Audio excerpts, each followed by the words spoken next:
India times news channel देखे आप सभी दर्शकों का बहुत बहुत स्वागत है। मैं हूं रमनदीप कौर। इस वक्त की बड़ी खबर आ रही है प्रयागराज से। क्या है पूरा मामला, देखने के लिए बने रहिए हमारे। संगम नगरी प्रयागराज में समाजवादी पार्टी छात्र सभा के राष्ट्रीय उपाध्यक्ष अजय सम्राट द्वारा महाकुंभ के कार्यों में भ्रष्टाचार का आरोप लगाते हुए प्रयागराज विकास प्राधिकरण को ज्ञापन सौंपा गया है। साथ ही अजय सम्राट ने कई गंभीर आरोप लगाए हैं और ज्ञापन पीडीए के सचिव को सौंपा है। साथ ही अजय सम्राट ने अपना ज्ञापन मुख्यमंत्री, राष्ट्रपति, मंत्री और एजेंसियों को भी भेजा है। अजय सम्राट ने अपने शिकायत पत्र में प्रयागराज विकास प्राधिकरण द्वारा कराए गए कार्य, नवाब यूसुफ रोड, वाल्मीकि चौराहे से डीआरएम चौराहा तक सौंदर्यकरण व औद्योगिक कार्य लागत 3,29,46,050.47 के स्वीकृत कार्य में लगभग 2 करोड़ के फर्जी भुगतान की जांच व भ्रष्टाचार में लिप्त अधिशासी अभियंता श्री कौशलेंद्र चौधरी और सहायक अभियंता कुलदीप चौहान व अवर अभियंता के विरुद्ध गंभीर आरोप लगाए हैं और विधिक और एवं कठोर कार्रवाई की मांग की है। और क्या कुछ कहा है वह भी दिखाते हैं। प्रयागराज विकास प्राधिकरण द्वारा महाकुंभ के नाम पर करोड़ों का घोटाला, लगातार ज्ञापन पे ज्ञापन दिया जा रहा है। लगभग एक चौथा ज्ञापन है आज। 10 करोड़ का घोटाला किया गया विकास प्राधिकरण द्वारा। यहाँ पर जो छोटे से लेकर जितने भी बड़े अधिकारी हैं, इस मामले को संज्ञान में अभी तक नहीं लिया, क्योंकि कहीं न कहीं इस व्यापक घोटाले में सबकी संलिप्तता है। ज्ञापन के माध्यम से अवगत कराया गया है। यदि शीघ्र से शीघ्र एक्सीएन कौशलेंद्र चौधरी और अभियंता, अवर अभियंता के खिलाफ त्वरित कार्रवाई नहीं की जाती है तो इसको लेकर हम लोग न्यायालय में जाएंगे और सड़क से लेकर सदन तक लड़ने का काम करेंगे। अजय सम्राट, राष्ट्रीय उपाध्यक्ष, समाजवादी छात्र सभा। संगम नगरी प्रयागराज में गंगा और यमुना नदियां उफान पर है। जलस्तर बढ़ने से नदियों ने डेंजर लेवल पार कर लिया है। बीते 24 घंटे में गंगा का जलस्तर फाफामऊ में बढ़ा 146 सेंटीमीटर व छतनाग में 113 सेंटीमीटर बढ़ा और नैनी में यमुना का जलस्तर 116 सेमी 24 घंटे में बढ़ा। फाफामऊ में दोपहर 12 बजे गंगा का जलस्तर 84.84 मीटर व छतनाग में दोपहर 12 बजे 84.20 मीटर दर्ज किया गया। वहीं राजापुर क्षेत्र में एनडीआरएफ लगातार रेस्क्यू कर रही है और लोगों को घरों से बाहर निकाल लिए। तो वहीं अब करेली और करेला बाग क्षेत्र में भी बाढ़ का पानी घरों में घुस गया है और 5 फीट तक घर डूब गए हैं। वहीं ग्राउंड जीरो पर जब लोगों से बात की गई तो उनका आरोप था कि करेली से सौतेला व्यवहार किया जा रहा है। बाकी जगहों पर एनडीआरएफ तैनात की गई है, मगर यहां बाढ़ का पानी घर में घुस गया है। अभी तक एनडीआरएफ तो दूर, नाव की भी यहां व्यवस्था नहीं है और लोग घरों में कैद है। लोग हमेशा सहयोग रहता है आप लोगों का, हम उसके लिए आभारी हैं आप लोगों के, क्योंकि हमारी बात आप प्रशासन तक पहुंचाते हैं। और रही बात बाढ़ की, तो ये लगातार एकदम जैसे हम लोगों को यहाँ पे जीना दुश्वार हो गया। 2016 हो, 13 हो, 19 हो, 21 हो, अब ये 2025 लगातार हम लोग बाढ़ फेस करते चले आ रहे हैं, मगर प्रशासन जाग नहीं रहा। हम लोगों ने लेटर दिया है, यहाँ तक कि माननीय सांसद उज्ज्वल रमण सिंह ने लेटर भेजा है यहाँ पे एक डैम बनने के लिए, नाला बनने के लिए, मगर कभी किसी प्रशासन के जू तक नहीं रहती। ये नगर निगम प्रशासन एकदम कुंभकर्ण की नींद सोता रहता है। अब यहाँ पे लाखों का सामान डूबा हुआ है। ये आप लास्ट में खड़े हुए हैं, अभी आगे 5-5 फीट पानी आ गया है लोगों के घरों में। और जो बर्बाद होते हैं, समझ लीजिए खून पसीने की कमाई लोगों की पानी में इस तरीके से बर्बाद होती है। बात कर लेते हैं, ये बताइए कितनी समस्या हो रही है बाढ़ आने की?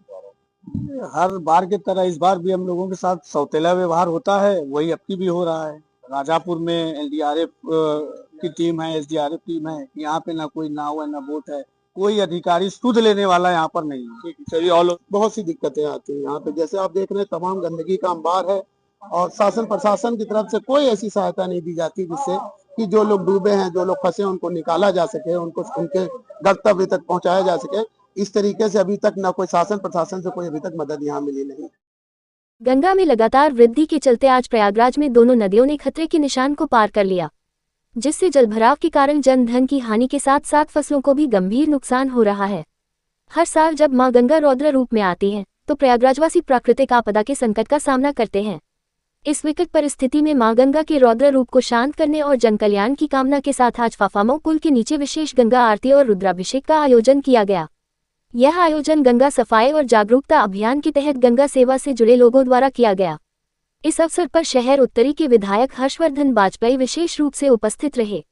उन्होंने आयोजन को श्रावण मास की धार्मिक परंपरा और प्रयागराज की सांस्कृतिक पहचान का हिस्सा बताया। विधायक हर्षवर्धन वाजपेयी ने कहा, गंगा पूजन प्रयागराज की एक प्राचीन परंपरा है। इस आयोजन के माध्यम से न सिर्फ धार्मिक भावनाएं जुड़ी हैं, बल्कि यह सामाजिक और सांस्कृतिक जागरूकता का माध्यम भी बन चुका है। गंगा सेवा के साथियों द्वारा पिछले 6 वर्षों से यह परंपरा निभाई जा रही है, जो प्रशंसनीय है। गंगा सेवा से जुड़े लोगों ने बताया कि इस आयोजन का उद्देश्य केवल पूजा नहीं बल्कि लोगों को जल संरक्षण, स्वच्छता और आपदा के प्रति सजग करने का भी है। मंत्रोच्चार, सामूहिक प्रार्थना और दीप आरती के साथ मां गंगा से प्रलय शांत करने की प्रार्थना की गई। यह आयोजन श्रद्धा, सेवा और पर्यावरण के प्रति उत्तरदायित्व की मिसाल बना। मनाया जा रहा है, क्या कहना है? देखिए, सावन में हर वर्ष ये गंगा सेवक अरुण शुक्ला जी और उनकी पूरी टीम जो पूरे साल गंगा जी में सफाई करने का काम रोज करते हैं, वो हमेशा जब गंगा जी अपने प्रचंड रूप में होती हैं तो उनसे हम लोग प्रार्थना करते हैं कि अपने आशीर्वाद, जिसकी वजह से कुंभ होता है, जिसकी वजह से प्रयागराज को इतना कुछ मिलता है, वो हमेशा आशीर्वाद हम लोग के ऊपर बनाए रखें। उपजाऊ मिट्टी हम लोग को दें कृषि के लिए, और कम से कम हम लोग प्रार्थना करते हैं गंगा मैया जान माल का नुकसान करें।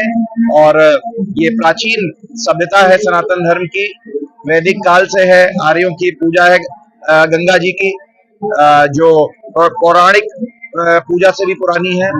और इस परंपरा को गंगा सेवक अरुण शुक्ला जी और उनकी पूरी टीम, फाफामो के सभी हमारे आरएसएस के स्वयंसेवक साथी और सभी अन्य वॉलंटियर्स, इसको सोनू जायसवाल जी और विमल जी और सभी लोग जो यहाँ पे हमारे साथी हैं, उन्होंने इस पूजा को मेंटेन किया हुआ है और हर साल हमें इसमें सम्मिलित होने का मौका मिलता है। हम लोग गंगा मैया को धन्यवाद देते हैं कि ये सौभाग्य हम लोग को मिलता है। ये मेनली तो ये है कि माँ गंगा जब खतरे के निशान के ऊपर हो जाती है और अपना रुद्र रूप दिखाती है, जिससे धन हानि, जन हानि, सब प्रकार के हानि की संभावना रहती है, तो माँ गंगा के उस रौद्र रूप को शांत करने के लिए माँ गंगा की विशेष पूजा अर्चना की जाती है, जिसमें माननीय विधायक जी भी आज शामिल हुए हैं। और माँ गंगा से हमारी सभी भक्तों की प्रार्थना है कि हम भक्तों का जीवन, घर बार सब बचा रहे और उपजाऊ मिट्टी प्रयागराज को मिल सके। अरुण शुक्ला, गंगा सेवक, विधायक प्रतिनिधि, सहारनपुर, प्रयागराज।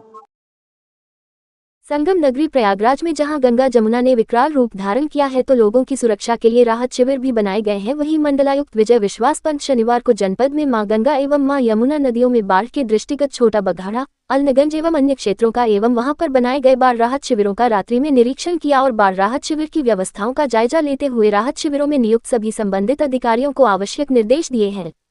मंडलायुक्त ने बघाड़ा में Annie Besant school, composite school Allenganj, Mahboob Ali inter college में बनाए गए बाढ़ राहत शिविर का भ्रमण कर वहां पर सभी आवश्यक व्यवस्थाओं को सुनिश्चित किए जाने का निर्देश संबंधित अधिकारियों को दिया है। बाढ़ राहत शिविरों में पीने के पानी, भोजन, विद्युत, शौचालय, साफ सफाई की व्यवस्था का जायजा लिया। मंडलायुक्त ने बाढ़ राहत शिविरों की व्यवस्थाओं पर संतोष प्रकट किया और सभी संबंधित अधिकारियों को आगे भी इसी प्रकार की व्यवस्था सुनिश्चित किए जाने का निर्देश दिया है। देश दुनिया की खबरों के लिए world media times news channel को सब्सक्राइब करें।